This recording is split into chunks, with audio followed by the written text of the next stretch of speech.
অসমত মিয়া দপদপনি নচলিব ৰফিকুল ইছলামক গ্ৰেপ্তাৰ কৰক মিয়া চৰ্দাৰ ৰফিকুল ইছলামক গ্ৰেপ্তাৰ কৰক ৰফিকুল ইছলামক গ্ৰেপ্তাৰ কৰক অসমত মিয়া দপদপনি নচলিব অসমত মিয়া দপদপনি নচলিব অসমত মিয়া দপদপনি নচলিব ৰফিকুল ইছলামক গ্ৰেপ্তাৰ কৰক মিয়া চৰ্দাৰ ৰফিকুল ইছলামক গ্ৰেপ্তাৰ কৰক মিয়া চৰ্দাৰ ৰফিকুল ইছলামক গ্ৰেপ্তাৰ কৰক ৰফিকুল ইছলামক গ্ৰেপ্তাৰ কৰক অসমত মিয়া দপদপনি নচলিব চোৰৰ দৰে আহি কোনোবা এটা মিয়াই আহি 600 বছৰ ৰাজত্ব কৰা স্বৰ্ণিল ইতিহাসৰ সম্পদ চৌপাসকলে দি থৈ যোৱা সম্পদ ৰংঘৰৰ সন্মুখৰ পৰা আজি আচলতে অসমীয়া জাতিক ভাবুকি প্ৰদান কৰিলে তাৰ বাবে আচলতে আমি সেই আচলতে মিয়াটোক আমি আজি স্পষ্টীকৰণ এটা দিব বিচাৰিছোঁ যোৱাকালি ফোনযোগে তাক ইতিমধ্যে আমি ধমকি দিছোঁ কিন্তু এটা কথা স্পষ্ট ধমকি নহয় এইবাৰ পিটন হ'ব এইবাৰ ধমকি বা ফোনৰ হুংকাৰ নহ'ব এইবাৰ পিটন হ'ব আৰু এটা কথা স্পষ্ট এই ৰফিকুল নামৰ মিয়াটো যদি কিবা কাৰণতে উজনি বা শিৱসাগৰত দেখা পাওঁ ৰংঘৰৰ মুখত তাক 24 ঘণ্টা আঁঠু কঢ়াই থোৱা হ'ব কাৰণ আমি এটা কথা স্পষ্টকৈ কৈছোঁ শান্তি আৰু সম্প্ৰীতি শৃংখলা সম্প্ৰীতিৰ যি আচলতে বাৰ্তা সেই বাৰ্তাক বিঘ্নিত কৰি ই আচলতে যি আচলতে যেনেকুৱা অপ্ৰীতিক পৰিৱেশ সৃষ্টি কৰিবলৈ বিচাৰিছে এনে ক্ষেত্ৰত বৰ্তমান সময়লৈকে আচলতে জিলা প্ৰশাসন বা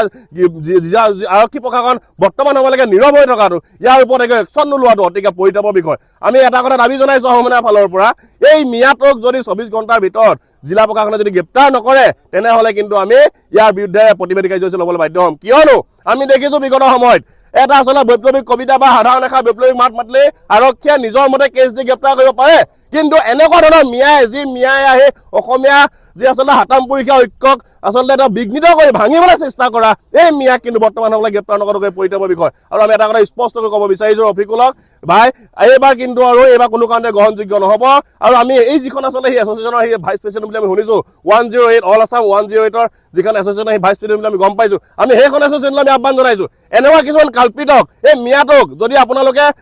এছ'চিয়েশ্যনৰ বহিষ্কাৰ নকৰে তেনেহ'লে কিন্তু আপোনালোক গোটেই এছ'চিয়েশ্যনখনক আমি দোষাৰোপ কৰিবলৈ বাধ্য হ'ম আমি সেই কথা স্পষ্টকৈ ক'ব বিচাৰিছোঁ আৰু জিলা প্ৰশাসনৰ আহ্বান এইবাৰ কিন্তু ধমকি এইবাৰ হুংকাৰ নহয় এইবাৰ মিয়াক পিতা হ'ব বাৰে প্ৰতি আচলতে আমি লাই দিয়াৰ বাবে বাৰে প্ৰতি আচলতে আমি ক্ষমা কৰি দিয়াৰ বাবে এনেধৰণৰ পৰিৱেশ সৃষ্টি হৈছে এইবাৰো নহ'ব এইবাৰ লাই নহ'ব এইবাৰ ধমকি নহ'ব এইবাৰ মাথো পিতা হ'ব ঐতিহাসিক ৰংঘৰৰ বাকৰিত আমাৰ বৰঘৰত সোমাই কোনোবা মিয়াই অসমীয়াক চেলেঞ্জ কৰিব ইমান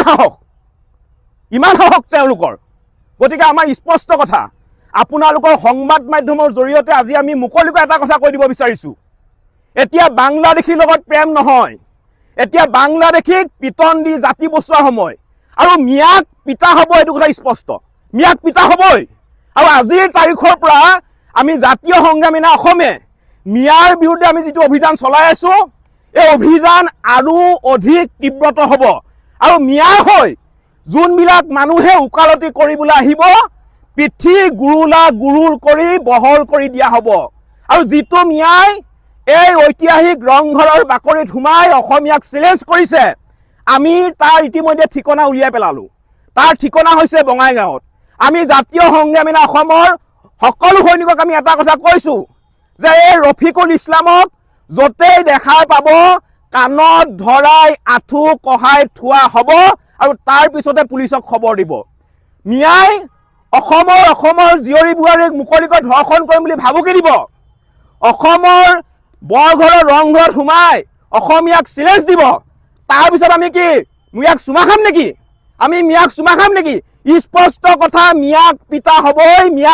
হ'বই আমি দেশৰ কাৰণে মাৰিবলৈ আৰু মৰিবলৈ কোনো কাৰণতে ভয় নকৰোঁ এইখন অসম হৈছে কেৱল মাত্ৰ অসমীয়াৰ ইয়াত কেৱল মাত্ৰ অসমীয়া মানুহৰ প্ৰভুত্ব আধিপত্য থাকিব লাগিব ইয়াত ন্যায়ৰ স্থান নাই মিয়াই গৈ বাংলাদেশত দমভালি মাৰক কিন্তু কোনো কাৰণতে মিয়াৰ দমভালি অসমত নচলিব সেইটো কথা স্পষ্ট